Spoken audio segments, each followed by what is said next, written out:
അശോകും N പ്രശാന്തും സർവീസിലേക്ക് suspension പിൻവലിക്കാനുള്ള ഫയലിൽ മുഖ്യമന്ത്രി ഒപ്പുവെച്ചു.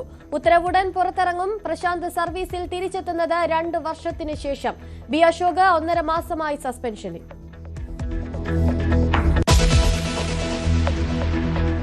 കെപിസിസി നേതൃയോഗത്തിൽ സണ്ണി ജോസഫിന് വിമർശനം. സഹോദരി ഭർത്താവിനെ അഡീഷണൽ പ്രൈവറ്റ് സെക്രട്ടറിയാക്കിയതിനെതിരെ നേതാക്കൾ.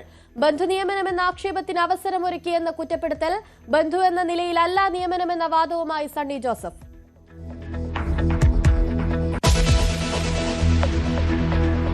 പിണറായി വിജയനെതിരെ ഗുരുതര ആരോപണങ്ങളുമായി കെ സുരേഷ് കുമാറിന്റെ പുസ്തകം. വി.എസ്. സർക്കാരിന്റെ തുടർഭരണം ഇല്ലാതാക്കിയത് പിണറായി വിജയൻ.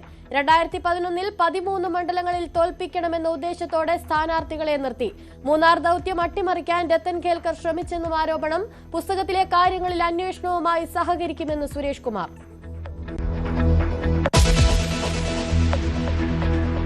ഗൺമാന്മാരുടെ മുൻകൂർ ജാമ്യാപേക്ഷയിൽ വിധി ചൊവ്വാഴ്ച. മർദ്ദന ദൃശ്യങ്ങൾ 20 തവണ കണ്ട് കോടതി. മൊഴിയെടുപ്പിൽ നാടകീയ രംഗങ്ങൾ. ഉന്നത ഉദ്യോഗസ്ഥരുടെ നിർദ്ദേശം പാലിക്കുക മാത്രമാണ് ചെയ്തതെന്ന് പൊട്ടിക്കരഞ്ഞ് ഗ്രേഡ് എസ്.ഐമാർ. ഫയലുകൾ തിരുത്തിയത് ADGP അജിത് കുമാറിന്റെ നിർദ്ദേശപ്രകാരം. തിരുവനന്തപുരത്ത് ഗുണ്ടാക്രമണത്തിൽ പ്രതി പിടിയിൽ. അറസ്റ്റിലായത് തകരപ്പറമ്പ് കുട്ടൻ. മകനെയും അച്ഛനെയും റോഡിലിട്ട് തല്ലിച്ചതച്ച് വാഹനത്തിന് സൈഡ് ചോദിച്ചതിന്.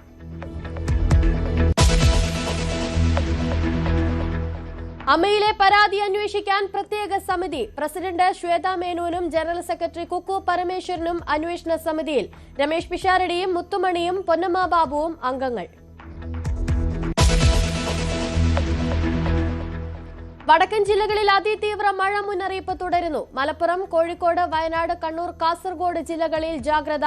ഈ മാസം 8 വരെ ശക്തമായ മഴ തുടരും.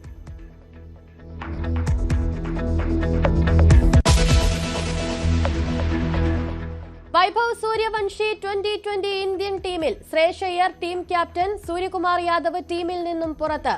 സഞ്ജു സാംസൺ ടീമിൽ തുടരും.